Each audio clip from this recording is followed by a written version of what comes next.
Hello my dear students, letter 9th to 12th सभी class में पूछे जाते हैं और लेटर्स जो एडिटर को लिखे जाते हैं वो ज़्यादातर प्रॉब्लम्स पर लिखे जाते हैं। तो बिजली, पानी, स्वच्छता, महंगाई, बाढ़, सूखा इत्यादि से संबंधित जो समस्याएं हैं, हमारी प्रॉब्लम्स हैं, उन पर लेटर पूछे जाते हैं।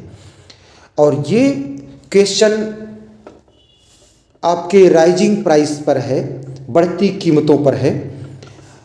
You are Amrita Varma of Bangalore. You are disturbed at the non availability of essential commodities in the fair price shops of your area. Right a letter to the editor of the Hindu drawing the attention of the authorities to the irregularities in the fair price shops. अब letter कैसे लिखेंगे, उसका format क्या होगा। Sender address, जो letter को send करता है, लिखता है, उसका एड्रेस। तो 23/123 ABC कॉलोनी बंगलोर, चूँकि बंगलोर आपके क्वेश्चन में था और एड्रेस तो ऐसे ही इमेजिन करके लिखना है आपको। एक लाइन छोड़कर जनवरी 8, 2000 ... तो जो डेट होगी उसको लिखना है। अगेन एक लाइन छोड़कर the editor the Hindu new Delhi, क्योंकि क्वेश्चन में न्यूज़पेपर के एडिटर द हिंदू को लिखना है ऐसा मेंशन था, तो उसको लिख दिया। Subject concern regarding non availability of essential commodities in fair price shops. उचित मूल्य पर दुकानों में आवश्यक वस्तुओं की अनुपलब्धता के बारे में चिंता।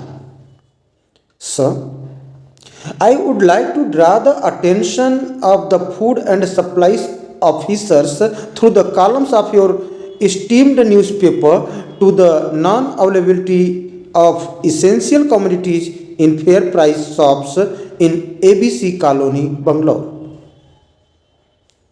महोदय, मैं आपके प्रतिष्ठित समाचार पत्र के स्तंभों के माध्यम से खाद्य एवं आपूर्ति अधिकारियों का ध्यान ABC कॉलोनी बंगलौर में उचित मूल्य की दुकानों में आवश्यक वस्तुओं की अनुपलब्धता की ओर आकर्षित करना चाहता हूं।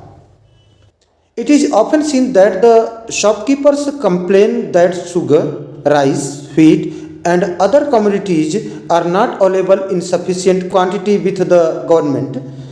This creates a big problem for the consumers. They have no option but to buy these commodities from private shops at higher prices. In some cases, it has been observed that these shopkeepers do not maintain their records.